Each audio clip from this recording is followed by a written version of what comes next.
Bienvenue dans cette vidéo, je vais t'expliquer en détail comment utiliser ton budget planner pour organiser tes finances et garder une vue d'ensemble claire et précise. Si tu es en lecture seule, clique sur Fichier, Créer une copie.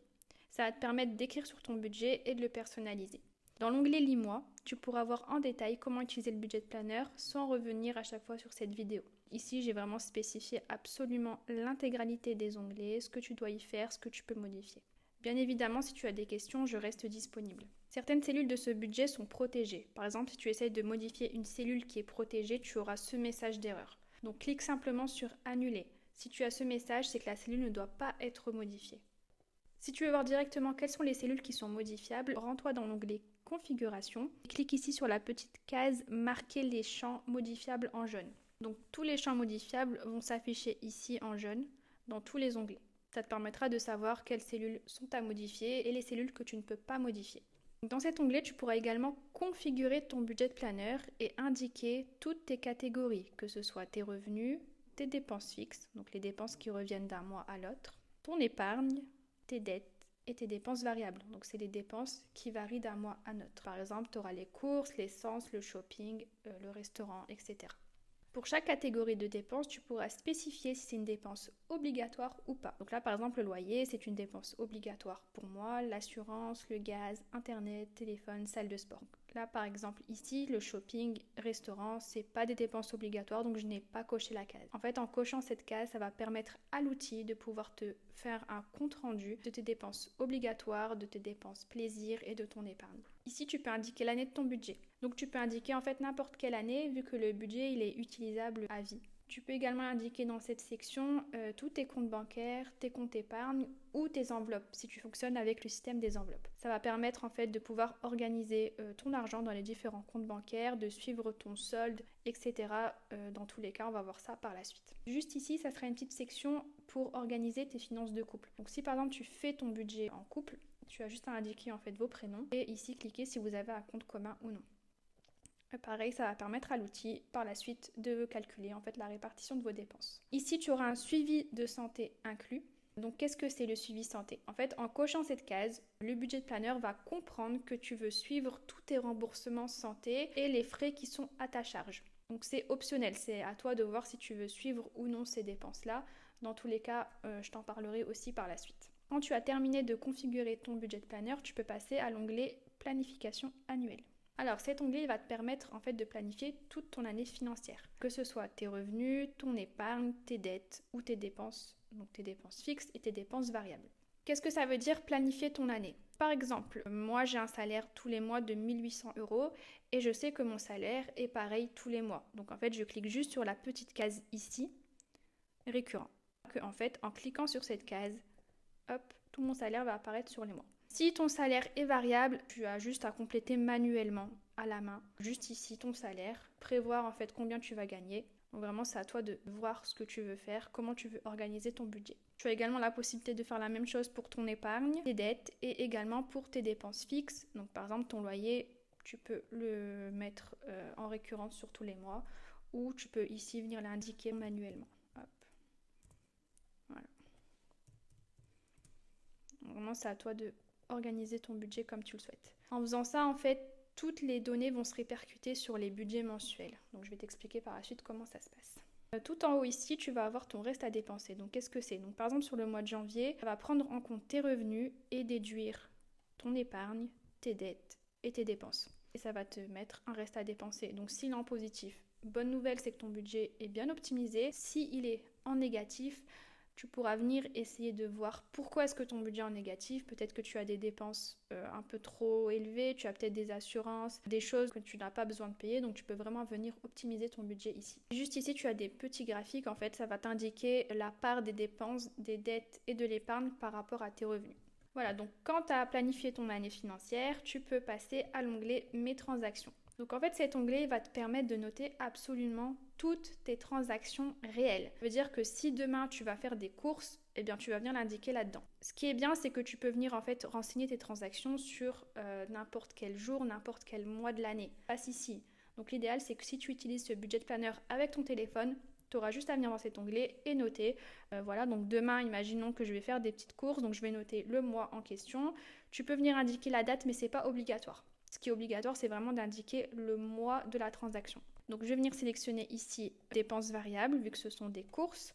Je vais noter le montant, 60 euros. Je peux indiquer le compte avec lequel la dépense a été faite. Donc par exemple, j'ai utilisé ma carte caisse d'épargne, donc je vais l'indiquer ici. Je vais venir indiquer qui a fait la dépense. Donc voilà, on va mettre Sarah. Et tu peux mettre une petite note, donc je vais mettre par exemple course Leclerc pour avoir un petit suivi et savoir qu'est-ce que j'ai fait. Tu peux également notifier ici quand tu as une dépense santé, donc c'est ce dont je te parlais tout à l'heure. Donc par exemple, tu peux venir noter si tu as avancé des frais, si tu as été chez le médecin ou peu importe. Par exemple, si tu as avancé 50 euros, tu viens le noter ici. Tu notes aussi le compte avec lequel la dépense a été faite, ton prénom.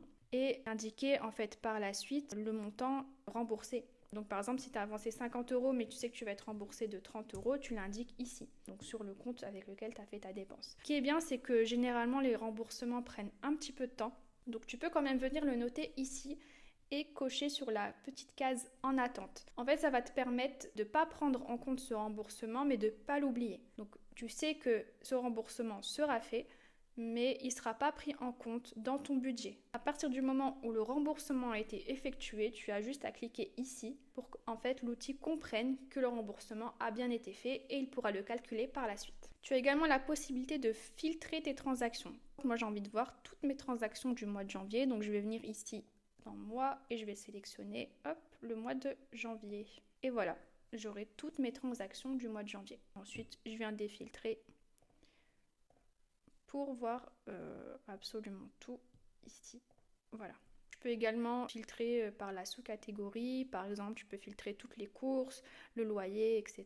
Donc vraiment, tu es libre de faire comme tu veux. Maintenant, on va passer au budget mensuel. Donc, juste en bas, tu vas pouvoir te faire défiler ici. Tu auras au total 12 onglets mensuels pour chaque mois de l'année. On va commencer avec le mois de janvier. Ce que je peux te conseiller, c'est que si tu acquiers le budget au courant de l'année, je te conseille de commencer à M+1. Pourquoi? Parce qu'en fait, ça va être trop fastidieux de compléter toutes tes données des mois précédents. Ça va être des sources d'erreurs. Et venir commencer un budget en cours de mois, c'est pas une très bonne idée. Je te conseille vraiment, voilà, si tu acquiers ton budget au mois d'avril, alors commence-le au mois de mai. Comme ça va te permettre de planifier ton budget en avance, de le structurer tranquillement et de commencer ton budget sereinement. Bien entendu, tu es libre de commencer à n'importe quel moment de l'année selon tes préférences. Alors cet onglet, c'est vraiment le plus important. Ça va te donner une vue d'ensemble claire et structurée de ton budget mensuel. Donc tu pourras y visualiser deux colonnes principales, ton budget prévisionnel et ton budget réel. Donc que ce soit dans la catégorie revenus, dépenses fixes, épargne, dépenses variables et dettes, les tableaux sont structurés de la même manière.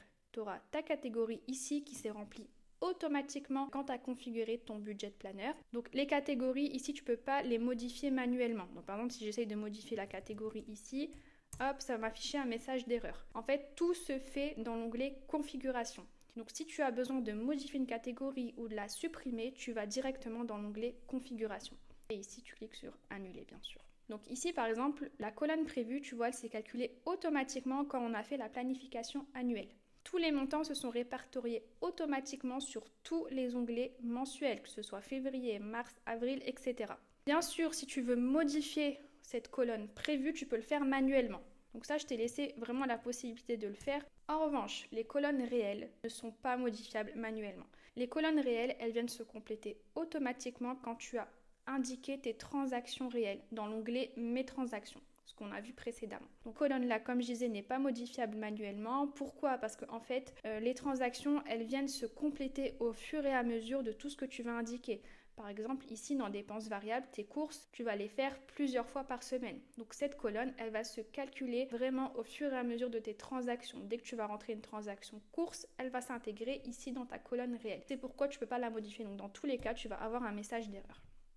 Donc tout à gauche, tu vas avoir un petit tableau cash flow. C'est un petit récapitulatif de tes revenus prévus, réels, de tes dépenses, de ton épargne, de tes dettes et de tes dépenses santé. Tu vas avoir le montant global et la différence entre ton prévu et ton réel. Maintenant, on va s'intéresser à ces deux petits tableaux ici, le solde de mes comptes et les transferts entre comptes. Alors, à quoi sert ce tableau solde de mes comptes? Donc, si tu t'en souviens, on a configuré les comptes dans l'onglet configuration et en fait, pour chaque compte, tu peux indiquer ton solde actuel. Donc, dans le solde actuel, tu indiques le montant exact présent sur ton compte à la fin du mois précédent, avant que ton salaire ou tes nouvelles dépenses ne soient enregistrées.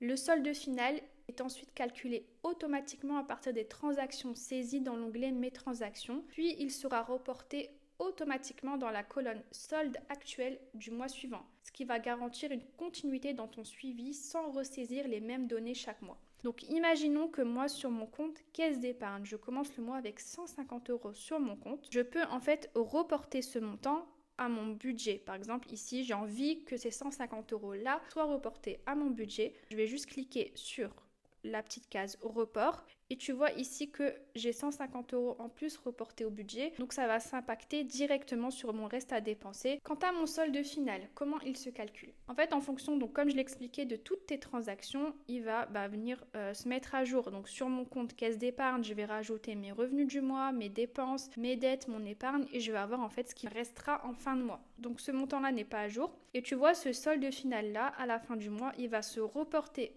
automatiquement dans le mois suivant. Donc par exemple le mois de février, hop, tu verras que tu vois le solde final, il se reportait dans le solde actuel. C'est vraiment le montant qui est censé être sur mon compte bancaire. Bien sûr, si c'est pas le même montant et que tu as une différence, tu peux venir ici le mettre à jour manuellement. Ensuite, juste ici, tu as le tableau transfert. Ce tableau, il va te permettre de transférer des montants d'un compte à l'autre. Par exemple, si tu veux transférer 100 € de ton compte caisse d'épargne au compte N26, tu indiques 100 €. Dans le tableau solde de mes comptes, hop, ça va se mettre à jour ici dans le solde final.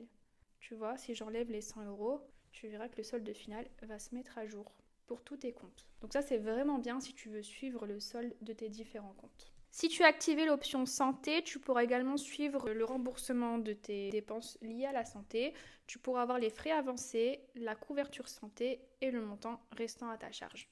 Tu verras que ce montant-là, il sera répertorié directement dans ton tableau des cash flows. Ensuite, tout en haut de ton budget, tu auras quelques graphiques qui vont te permettre en fait de suivre ton budget en un coup d'œil. Tu pourras voir ici tes revenus, tes économies, le remboursement de tes dettes. Tu pourras voir si tu as atteint l'objectif que tu avais prévu au départ et ce qui te reste pour atteindre ton objectif. Ici, tu auras ton reste à dépenser prévu et réel. Donc, tu as une petite flèche pour basculer entre ces deux valeurs. Le reste à dépenser prévu reflète ton budget prévisionnel basé sur les montants que tu as planifiés. Ça t'aide à savoir combien il te restera une fois toutes tes dépenses prévues effectuées. Et le reste à dépenser réel, quant à lui, est calculé à partir des transactions réelles que tu as saisies. Il te montre combien il te reste après avoir pris en compte tes revenus, tes dépenses réelles, ton épargne et les remboursements de tes dettes.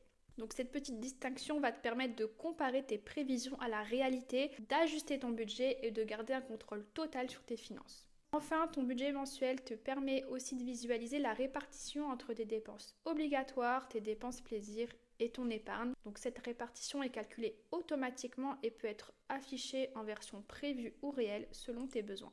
Ici, tu pourras aussi voir tes principales dépenses. En fait, elles vont se calculer en fonction de la dépense la plus importante. Ça va concerner tes dépenses réelles et pas tes dépenses prévues.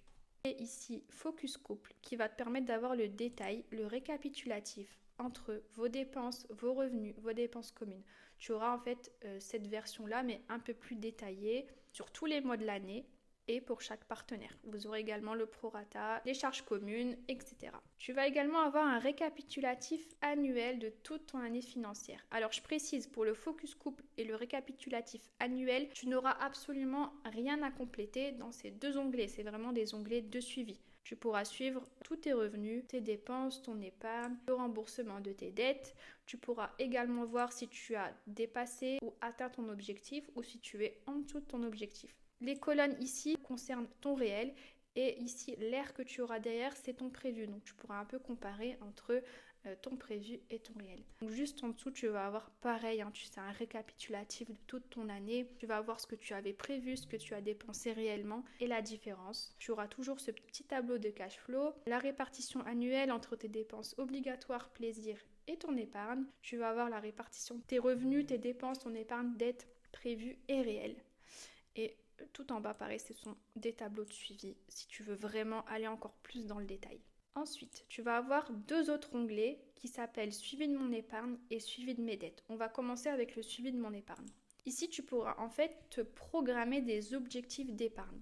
Par exemple, tu vas avoir ce petit tableau ici qui s'appelle récapitulatif. Tu vas pouvoir noter le montant initial que tu as sur ton livret A. Donc par exemple, si tu as 1000 euros, tu indiques 1000 euros et que tu as un objectif de 5000 euros, tu vas noter 5000 euros. Tu peux mettre le mois de début et le mois de fin pour atteindre ton objectif. Si tu veux économiser 4000 euros de janvier jusqu'à la fin de l'année, donc on va mettre janvier jusqu'à décembre, l'outil va t'indiquer automatiquement ce que tu vas devoir épargner par mois pour atteindre ton objectif.